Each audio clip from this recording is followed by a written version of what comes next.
Bangladesh is burning again. जी बिल्कुल, ये खबर ठीक है।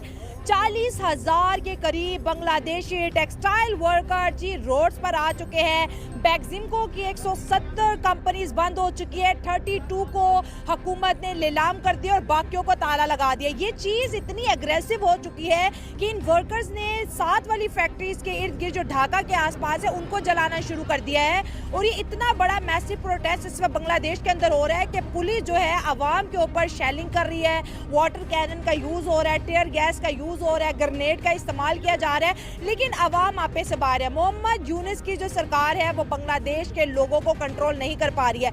इस बात को हम इस तरह से डिस्कस करेंगे कि बांग्लादेश के अंदर जब जब प्रोटेस्ट होता है इसका इंडिया पे क्या इम्पैक्ट पड़ता है, क्योंकि अब एंट्री हो चुके हैं इस सारे मामले में पाकिस्तान के। पाकिस्तान ने ये ऑफिशियली बोल दिया है कि हम बांग्लादेश को सपोर्ट करेंगे, और इंडिया क्या बांग्लादेश को सपोर्ट करे, क्योंकि ऑलरेडी 120 करोड़ का बजट दे चुका है। तो दोनों कंट्रीज पे इन प्रोटेस्ट के क्या जो है इम्पैक्ट पड़ने वाले इंडिया और पाकिस्तान। अभी अभी यह खबर सामने आ रही है कि बांग्लादेश में फिर एक बार स्टूडेंट्स ने प्रोटेस्ट शुरू कर दिया है। इस बार यूनुस सरकार के खिलाफ प्रोटेस्ट हो रहा है। यह सब देख मीडिया अपने अपने रिएक्शन देने लगी है।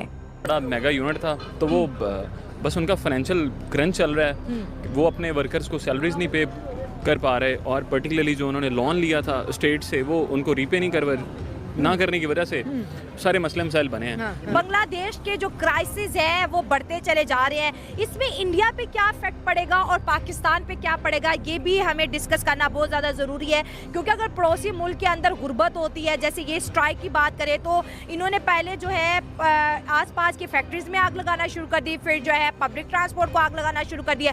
कभी जो है ढाका कॉलेज के जो है स्टूडेंट आग लगाना शुरू हो जाते, प्रोटेस्ट करते, तो कभी ढाका यूनिवर्सिटी के करते हैं, अब ये फैक्ट्री वाले भी आ गए हैं। तो अब ऐसा लगता है कि जो इन्वेस्टर हैं वो तो बांग्लादेश जाने से पहले 100 दफ़ा सोचेंगे कि भाई यहाँ के जो लोग हैं, कभी अडानी कहते हैं मैं आपकी बिजली काट दूंगा, आपने मेरा बिल नहीं दिया हुआ, तो जिसका टका इतना स्ट्रॉन्ग था अब वो टका ऐसे लग रहा है कि वो भी IMF के दरवाजे पे खड़ा होने वाला है। बांग्लादेश की एक बड़ी वाज़ेह मिसाल मेरे लिए एक मोटिवेशन थी कि वहाँ के लोगों ने अपने लिए हक के लिए आवाज़ उठाई। ठीक है। लेकिन अभी जो मैंने महसूस किया है कि वहाँ पे एक एक्सट्रीमिज़म से हट के दूसरी एक्सट्रीमिज़म फ़रोग पा रही है। अच्छा, वो कौन सी है? जैसे कि लोग अक्सर रिपोर्ट्स आती हैं कि वहाँ पे दुकानें जलाई जा रही हैं, हाँ। लोगों पे जुल्म भी किया जा रहा है। हाँ। चलें ठीक है, ये एक फ्रस्ट्रेशन की हद तक तो ठीक था कि वो निकाल रहे हैं, ठीक है। लेकिन इसका एक लीगल प्रोसेस भी हो सकता है। जबकि वहाँ पे अवामी हुकूमत है, तो अवामी हुकूमत का तो ये मतलब है कि वहाँ पे अवाम के हक में फ़ैसले किए जाएँ। अच्छा, अगर आप अपना रोज़गार मांग रहे हैं दूसरों का रोज़गार ख़राब करके, तो ये अच्छी बात नहीं। ठीक हो गया। लेकिन ये ऐसे हालात क्यों हुए बांग्लादेश के, आपको क्या लगता है? क्योंकि जैसे देखा जाए तो लोगों का ये मानना है और इंडिया का भी ये कहना है कि भाई जब तक हसीना थी तो इंडिया बांग्लादेश को सपोर्ट कर रहा था। अभी बजट आया इंडिया का, इंडिया ने उसको 120 करोड़ बांग्लादेश को दिए। दूसरी जानिब से पाकिस्तान की बात करें तो पाकिस्तान ने भी ये कहा है कि हम जो है बांग्लादेश के मुश्किल वक्तों में उसके साथ है, हम बांग्लादेश को इकनॉमिकली सपोर्ट करेंगे। हालांकि देखा जाए तो हमारा मुल्क खुद इकनॉमिकली आजकल बड़ा जो है स्ट्रगल में है, लेकिन फिर भी हमने कहा कि हम मदद करेंगे। वज़ीर आज़म शहबाज शरीफ भी मिलते हैं यूनुस से, उस तरफ से मोदी साहब बड़ा जोर लगा रहे हैं कि बांग्लादेश के ताल्लुक हमारे साथ अच्छे हो जाए। तो विन सिचुएशन किस तरफ नजर आ रही है? जी, बांग्लादेश के जो है वो जो कह लीजिए कि जो अमेरिका की तरफ से जो एड मिल रही थी उसको बांग्लादेश को, पाकिस्तान के साथ साथ उनकी भी बंद हो गई। और अब स्विट्जरलैंड ने भी डेवलपमेंट के लिए जो इनको फंड देना था वो उन्होंने मना कर दिया है। जी हाँ, यानी कि मोहम्मद यूनुस साहब की गवर्नमेंट को एक और बड़ा झटका, और वो ये कि जी अब जो है स्विट्जरलैंड ने भी कह दिया है कि जी डेवलपमेंट के लिए जो फंड दिया जा रहा था वो अब नहीं दिया जाएगा, वो बंद कर दिया गया है। और ये बात यकीनन जो है वो बांग्लादेश के लोगों के लिए कोई अच्छी खबर नहीं है, लेकिन उनकी गवर्नमेंट के लिए भी कोई अच्छी खबर नहीं है। और अब कहा यही जाएगा कि ये तो कोई राह की साजिश लगती है। जी हाँ, यानी कि अब एक बार फिर जो है वो तमाम तोपों का रुख जो है वो भारत की तरफ हो सकता है, और हो सकता है बांग्लादेश की तरफ से ये कहा जाए कि जी स्विट्जरलैंड वाले तो हमें पैसा देने के लिए बहुत बेचैन थे, लेकिन भारत ने ऐसा होने नहीं दिया। अब आपको तो पता ही है ना कि मोदी जी ना तो खुद पैसा निकालते हैं, ना ही किसी को देने देते हैं। तो हो सकता है, बहुत कुछ हो सकता है, लेकिन बहरहाल इस वक्त जो है वो पाकिस्तान के साथ साथ जो है वो पहले तो अमेरिका ने यानी कि डोनाल्ड ट्रंप साहब के आते के साथ ही जो है ट्रंप साहब ने पहले पाकिस्तान और बांग्लादेश और कई दूसरी कंट्रीज के फंड जो थे वो बंद कर दिए या सस्पेंड कर दिए गए थे, और अब जो है स्विट्जरलैंड ने भी बांग्लादेश के फंड्स जो हैं वो रोक दिए गए हैं। जो डेवलपमेंट के लिए जो फंड दिए जा रहे थे वो अब बांग्लादेश को फिलहाल नहीं मिलेंगे। मेरी नज़र में ये है कि अगर उन्होंने अपनी तरक्की करनी है तो वो थ्रू मैनेजमेंट इस्लाहात करके अपने अंदर से खुद ठीक करेंगे, ना कि मोदी सरकार उनकी कोई हेल्प कर सकती है, ना कि पाकिस्तान सरकार। किसी किस्म की कोई मदद नहीं हो सकती।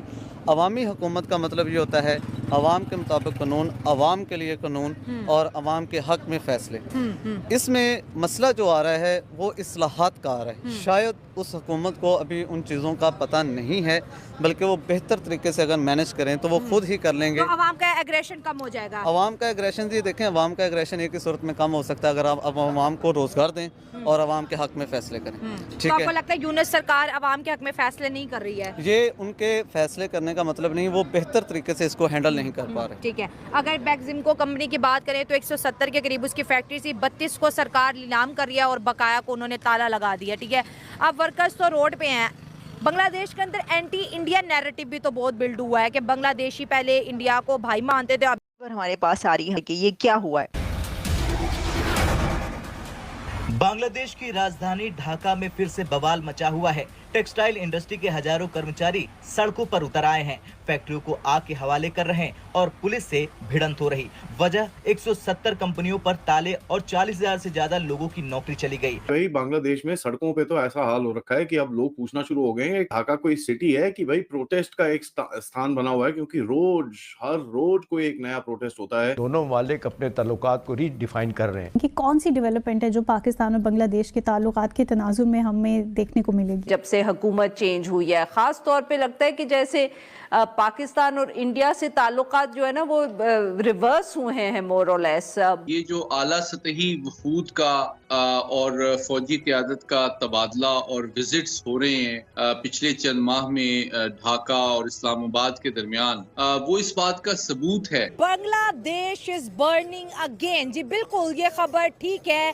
40,000 के करीब बांग्लादेशी टेक्सटाइल वर्कर जी रोड्स पर आ चुके हैं। सवाल ये पैदा होता है कि पाकिस्तान को तो अभी ऐसी कोई इन्फॉर्मेशन नहीं है, किसी को भी कोई ऐसी इन्फॉर्मेशन नहीं है, भारतीय मीडिया को कैसे पता चला? अल्हम्दुलिल्लाह पिछले 50 साल की जो सारी इन्वेस्टमेंट है भारत की जानिब से वो मुकम्मल तौर पे नाकाम हो। एजाज साहब, ऑब्वियसली बहुत दो अहम इश्यूज हैं। एक तो ऑफ कोर्स बांग्लादेश में जो तब्दीली है, इलेक्शंस हैं, वो सब है, बट इट्स ऑल्सो कि बहुत उनकी फॉरेन पॉलिसी में हमने बहुत तब्दीली देखी है। बहुत सारी ऐसी चीजें हुई जो कि ना तो इंडियन गवर्नमेंट उसको बर्दाश्त कर सकती है और ना ही वहाँ के लोग, और जिस तरीके से वहाँ पर बांग्लादेश के अंदर हिंदुओं के साथ जो सलूक हुआ, बांग्लादेश में एक बार फिर से हलचल मचा दी है। और हलचल भी ऐसी कि सीधा सीधा मोहम्मद यूनुस से इस्तीफा मांग लिया गया है। अवामी लीग ने मोहम्मद यूनुस पर बड़े सख्त किस्म के एलिगेशन लगाए हैं और उनकी गवर्नमेंट से इस्तीफा मांग लिया है। अवामी लीग का कहना है कि फरवरी का पूरा महीना हम बांग्लादेश में प्रोटेस्ट करेंगे, जिसके बाद बांग्लादेश में एक नया रेवोल्यूशन